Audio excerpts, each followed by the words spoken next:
10 ang patay sa pamamaril na naganap sa isang adult education center sa Sweden.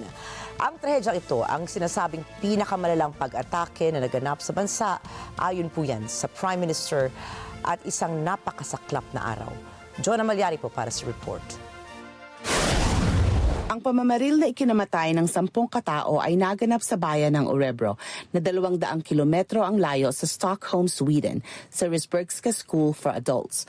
Ang eskwelahang ito ay para sa mga hindi nakatapos ng formal na edukasyon o hindi nakakumpleto ng grado upang makapagpatuloy sa mataas na paaralan.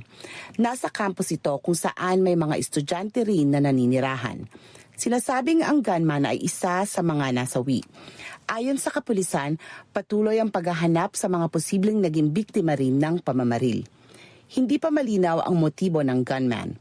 Ayon kay Police Chief Roberto Ed Forrest, 10 ang kumpirmadong patay, subalit hindi pa tiyak kung may iba pang biktima.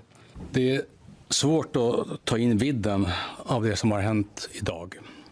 Det mörker som nu lägger sig över Sverige ikväll. Det är med bottenlös sorg som vi har tagit emot beskedet från polisen att ett 10-tal personer har dödats och flera har skadats i en skolskjutning i Örebro. Det som bara inte får hända har nu hänt även i Sverige. Ani Forrest, tila mag-isang umakto ang gunman at sa kasalukuyan hindi nila pinaniniwalaan na terorismo ang motibo nito.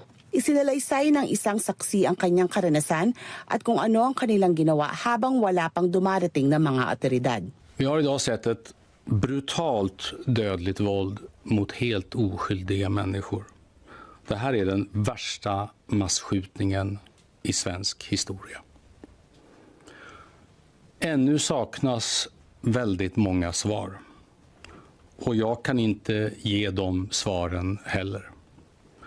Men det kommer en tid när vi får veta vad som har hänt, hur det kunde ske och vilka motiv som kan ha legat bakom. Gunnar, med detta öppnar vi för frågor.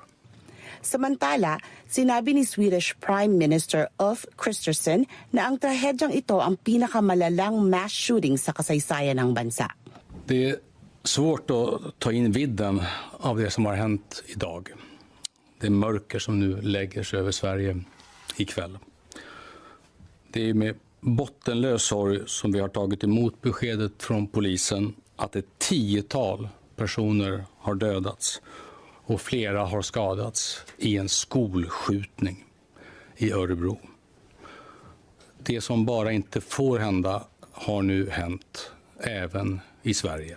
Vi har idag sett ett brutalt dödligt våld mot helt oskyldiga människor. Det här är den värsta massskjutningen i svensk historia. Ännu saknas väldigt många svar. Och jag kan inte ge de svaren heller. Men det kommer en tid när vi får veta vad som har hänt, hur det kunde ske och vilka motiv som kan ha legat bakom. Jonah Malyari para sa Mata ng Agila International. Trusted, connected, on point.